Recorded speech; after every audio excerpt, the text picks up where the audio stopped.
8वीं कक्षा के विद्यार्थियों, पिछले दिनों मैंने आपको मीठी बोली कविता का संक्षिप्त अर्थ बताया था। आज मैं संपूर्ण अर्थ आपके सामने प्रस्तुत करूंगा। पिछले सप्ताह मैंने आपको इसका PDF भी भेजा था, शायद आपने वो लिख लिया होगा।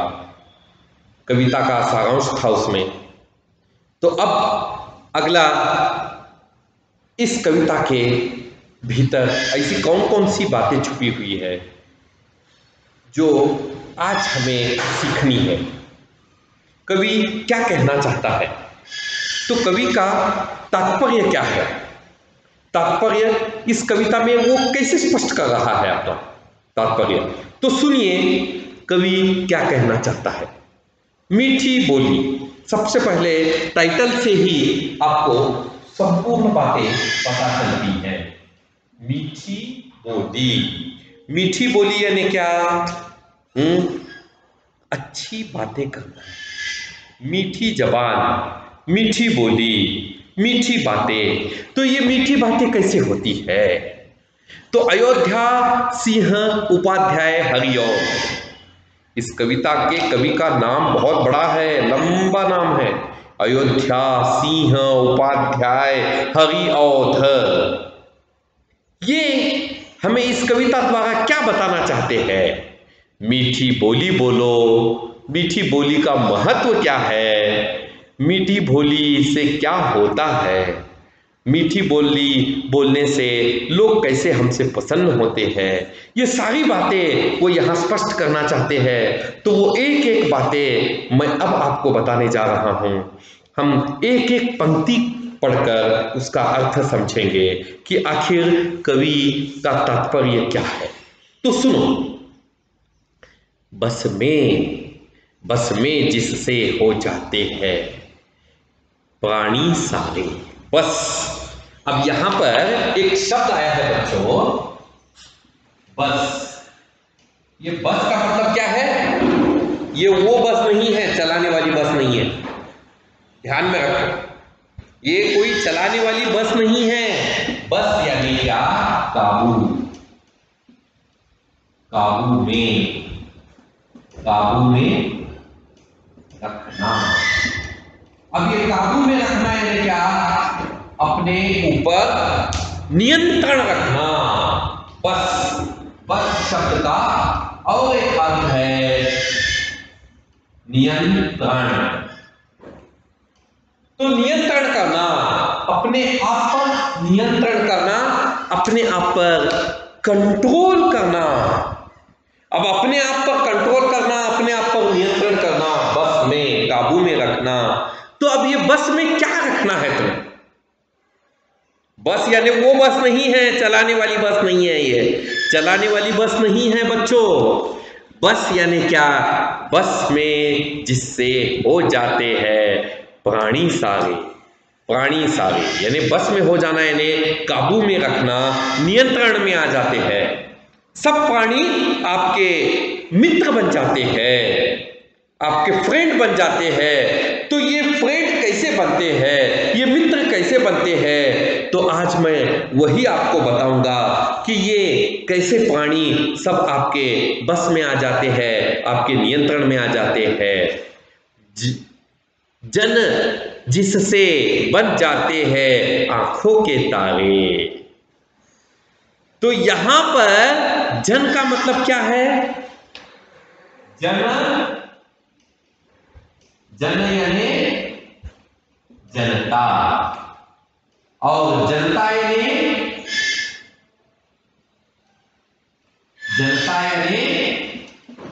लोग। जन यानी जनता, जनता यानी लोग। तो लोग सब आपकी आंखों के तारे बन जाएंगे, यानी लोग आपसे इतना प्रेम करेंगे। और लोग आपसे इतना प्रेम कब करेंगे? जब आप मीठी बोली बोलोगे, जब आप मीठी जबान से बात करोगे, तब।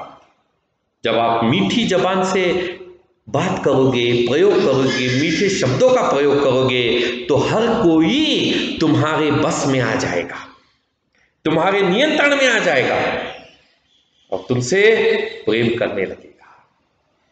तो बच्चों, यहां पर जन जिससे बन जाते हैं आंखों के तारे।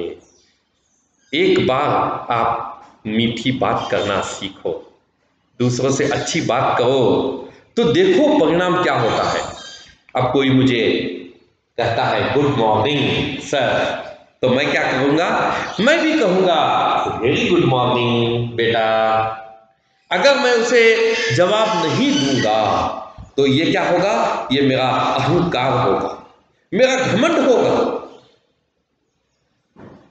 अगर आप हमेशा दूसरों से मीठी जबान में बात करोगे तो पहले लोग अगर आपका जवाब नहीं भी देंगे तो बाद में आगे चलकर वो आपके इस व्यवहार से बहुत खुश होंगे और वो आपको चाहने लगेंगे, आपको अपनी आंखों का तारा बना देंगे। आंखों का तारा यानी सबसे अलग, सबसे श्रेष्ठ, सबसे बढ़कर उच्च, सर्वोच्च स्थान पर आपको वो पहुंचा देंगे। पत्थर को पिघलाकर मोम बनाने वाली, पत्थर को पिघलाकर मोम बनाने वाली, मुख खोलो तो मीठी बोली बोलो प्यारे। अब पत्थर यानी स्टोन, पत्थर यानी स्टोन, पत्थर, स्टोन, कल्लू। अब ये कल, ये पत्थर, इसको हम वैक्स यानी मोमबत्ती कैसे बना सकते हैं, मोम कैसे बना सकते हैं। अब पत्थर को अगर आप बर्तन पर रखोगे, बर्तन ऑन करोगे तो वो पत्थर जलेगा तो क्या वो पिघलेगा? नहीं। ये हार्ड स्टोन मोम बन जाता है कब? जब आप मीठी वचन बोलोगे। इसका मतलब ये नहीं कि पत्थर से आप बातें करो, हेलो पत्थर कैसे हो, हाउ आर यू पत्थर, ऐसा नहीं है, ऐसा नहीं है। इसका मतलब ये है कि पत्थर दिल वाला, पत्थर दिल वाला, पत्थर दिल वाला यानी जो बहुत ही स्ट्रांग आदमी है, जिसमें दया, माया, प्रेम बिल्कुल नहीं है। ऐसा व्यक्ति भी अगर आप उससे भी मीठी बातें करोगे तो वो भी पिघल जाएगा, वो भी आपसे बहुत अच्छी बातें करना सीख जाएगा। आपकी मीठी वचन, मीठे बोल सुनकर उसे भी बड़ी प्रसन्नता होगी। तो पत्थर को पिघलाकर मोम बनाने वाली शक्ति किसी में है तो वो है मीठी बोली में। तो मीठी बोली में ऐसी भयंकर शक्ति है। आगे वो तीसरे पद में कहना चाहते हैं, सुनो बच्चों ध्यान से। तीसरे पद में तीन मुख्य बातें हैं। तीसरे पद में तीन मुख्य बातें आई है। कौन सी? पहली है रगड़ो, दूसरी है झगड़ो और तीसरी है कड़वापन। पहली है रगड़ो, दूसरी है झगड़ो, तीसरी है कड़वापन। यानी पहले रगड़ो, झगड़ों और कड़वापन, खोने वाली, जी में लगी हुई काई को धोने वाली। यानी रगड़ो, झगड़ो और कड़वापन, ये तीनों को कम करने की शक्ति मीठी बोली में है। अब रगड़ो का मतलब क्या? रगड़ो का मतलब समस्या। रगड़ो यानी समस्या, रगड़ो। यहां पर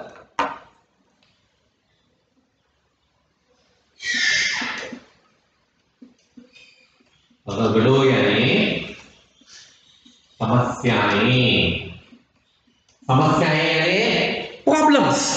रगड़ो यानी समस्याएं, समस्याएं यानी प्रॉब्लम्स। तो यहां पर ये रगड़े, रगड़ो। अब इसके बाद में झगड़ो, झगड़ो यानी लड़ाई।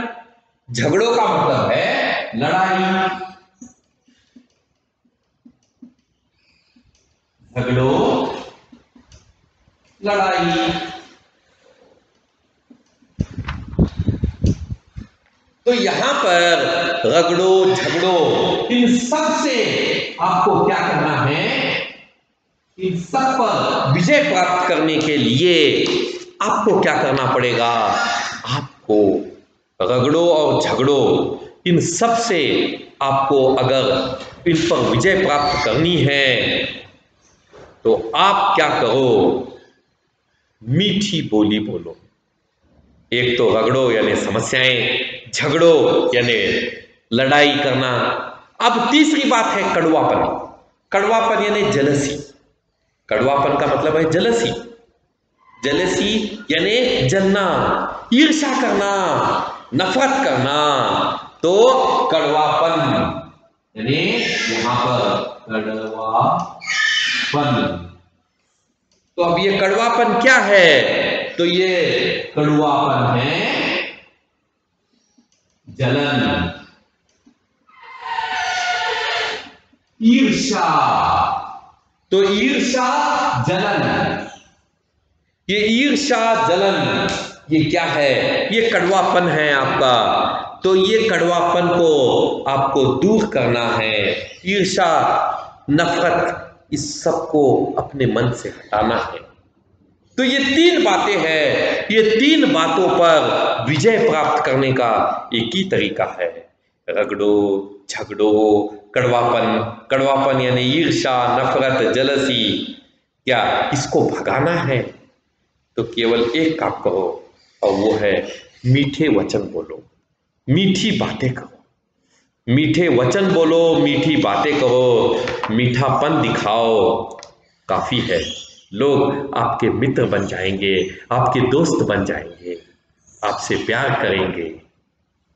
तो यहां पर जी में लगी हुई काई को धोने वाली, काई, काई यानी क्या, काई का मतलब है बुरी भावनाएं। यहां लिखता हूं काई यानी बुरी भावना। बुरी भावना यानी क्या है, यहां पर बुरी बातें, बुरा विचार, बुरा स्वभाव, बैड नेचर। तो बुरी भावना, बुरी बातें, बुरा विचार, ये सब काई कहलाता है। तो ये काई, इस काई से भी हमें दूर रहना है। तो ये काई, ये नफरत आपको अपने भीतर से हटानी है।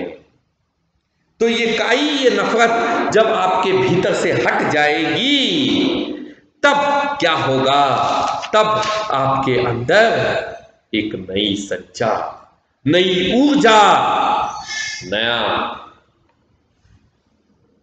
जीवन नजर आएगा। तो यहां पर जी में लगी हुई काई को धोने वाली, काई यानी बुरा स्वभाव, गंदा स्वभाव, बुरी भावना, बुरा विचार, ये मन से हटाओ। और ये सब तभी हटेगा जब आप मीठे वचन बोलोगे। जब तक आप मीठे वचन नहीं बोलोगे ये आप कुछ भी नहीं कर पाओगे।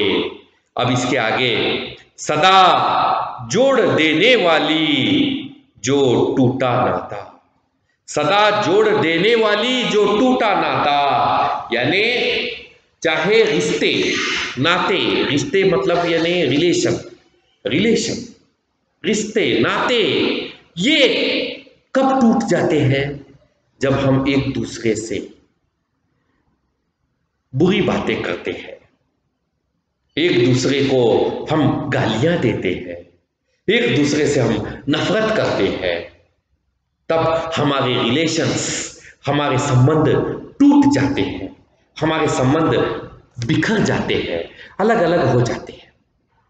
तो ऐसे संबंधों को जोड़ने की ताकत, ऐसे संबंधों को जोड़ने की ताकत किसमें है, तो वो है मीठी बोली में। मीठी बोली में ऐसे संबंधों को जोड़ने की ताकत है। सदा जोड़ देने वाली जो टूटा नाता, यानी कैसे भी संबंध हो उसको जोड़ने का कार्य वो करती है।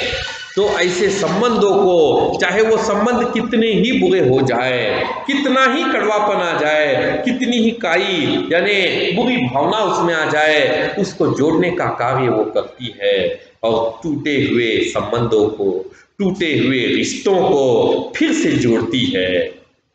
और ये शक्ति केवल मीठी बोली में है।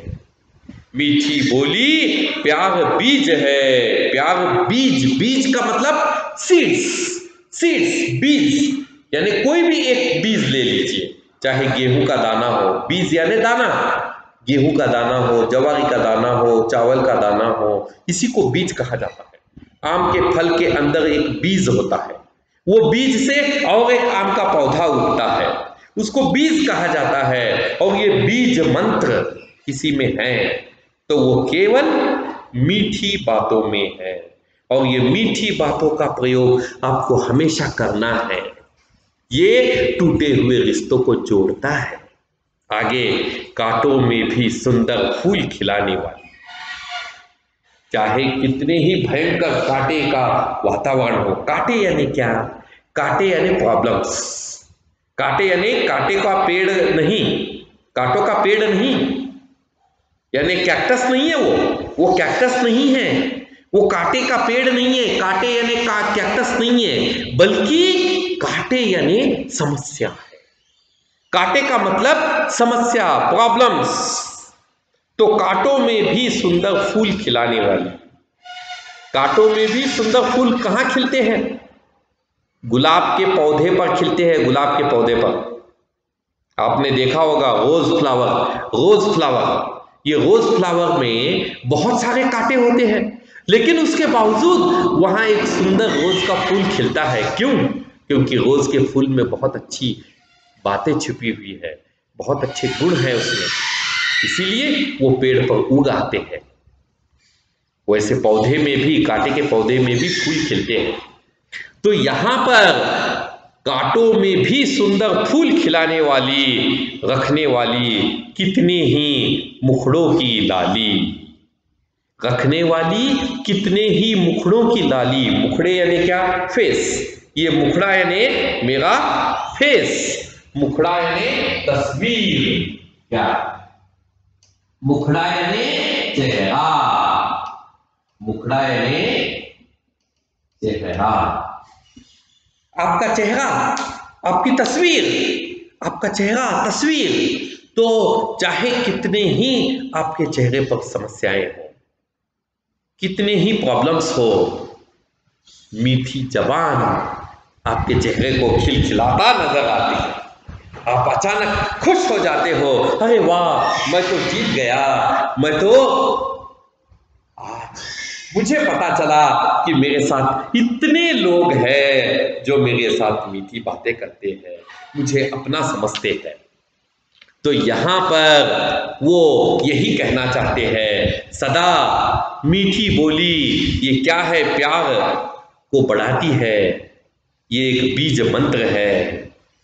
तो कांटों में भी फूल खिलाती है ये मीठी बोली।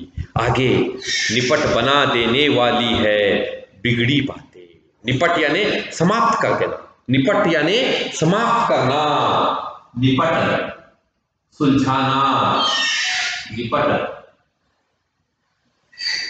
समाप्त, समाप्त, निपट यानी समाप्त करना, सुलझाना,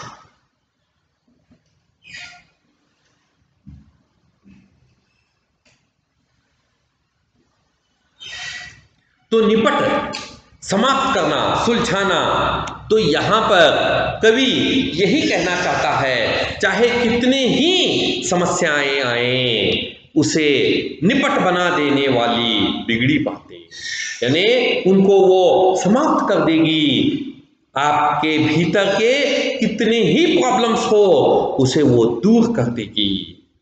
निपट बना देने वाली बिगड़ी बातें, एकदम तुरंत ये सब कुछ समाप्त कर देगी, तुरंत निपटा देगी, तुरंत समाप्त कर देगी, तुरंत निपटा देगी, बहुत ही क्विक काम करेगी। कब? जब आप मीठी बातें बोलोगे, निपट बना देने वाली बिगड़ी बातें यानी बिगड़ गई है बातें। बहुत सारे प्रॉब्लम्स ऐसे आए हैं जो हम नहीं सुधार पा रहे हैं, वो प्रॉब्लम्स को भी मीठी बातें सॉल्व कर देगी, बिगड़ी बातों को फिर से जुड़ा देगी, बिगड़े वचनों को फिर से मिला देगी। होती मीठी बोली की करतूत निराली, होती मीठी बोली की करतूत निराली।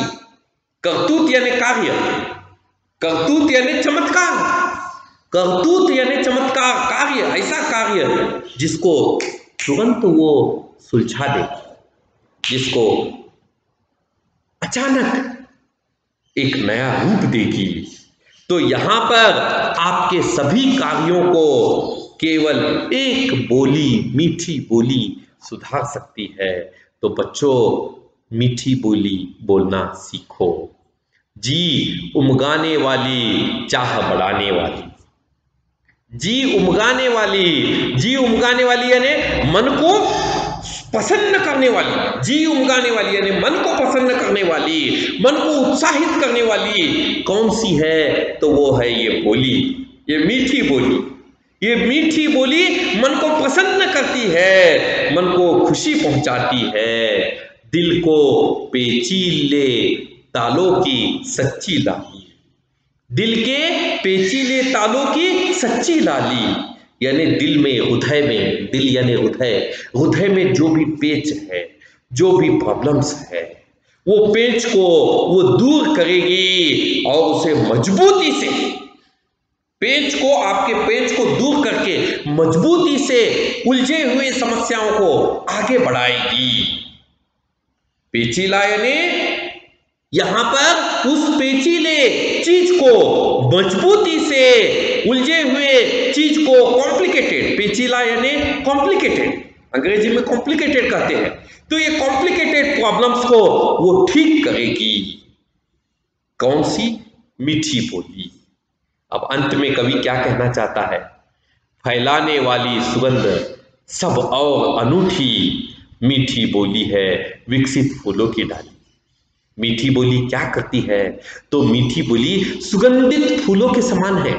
अगर यहां से 10 फीट दूर या 50 फीट दूर कोई फूल का पौधा है, तो वो फूल के पौधे की खुशबू, स्मेल मेरे तक आ रही है। वो स्मेल जब मेरे तक आ रही है तो वो स्मेल, वो खुशबू मुझे क्या करती है? तो मुझे वो फिर से तरोताजा करती है, विकसित करती है, डेवलप करती है। तो वो मुझे खिला देती है, मुझे ब्लूम कर देती है। तो ऐसी है मीठी बोली, और इसी मीठी बोली का मैं प्रयोग करना चाहता हूं ताकि मैं अपनी समस्याओं को दूर कर सकूं और दूसरों की समस्याओं को भी सुलझा सकूं। और यही बात अयोध्या सिंह उपाध्याय हरिऔध आपको इस कविता से कहना चाहते हैं कि अपनी समस्याओं को हमेशा के लिए दूर भगाओ, केवल मीठे वचन बोलो, मीठी बातें बोलो। तो बच्चों, आज मैंने आपको इस कविता का संपूर्ण अर्थ बता दिया। अब इस कविता के प्रश्नोत्तर, इस कविता के प्रश्नोत्तर है, नीचे व्याकरण भाग है, ये सब का मैं पीडीएफ बनाकर आपको दूंगा। तो ये पीडीएफ आप देखकर अच्छी तरह से लिख लो। अगले पीरियड में जब भी मैं आऊँगा तो आपके नोटबुक मुझे मिल जाने चाहिए। तो उन नोटबुक को मैं जो भी आपने लिखा है मैं उसे चेक करके आपको लौटा दूंगा। तो यही आपका होमवर्क भी होगा, ध्यान में रखो। तो अगला पीडीएफ जब भी आपको प्राप्त होगा तब आप उसे अच्छी तरह से लिखकर मुझे दिखाओ। धन्यवाद।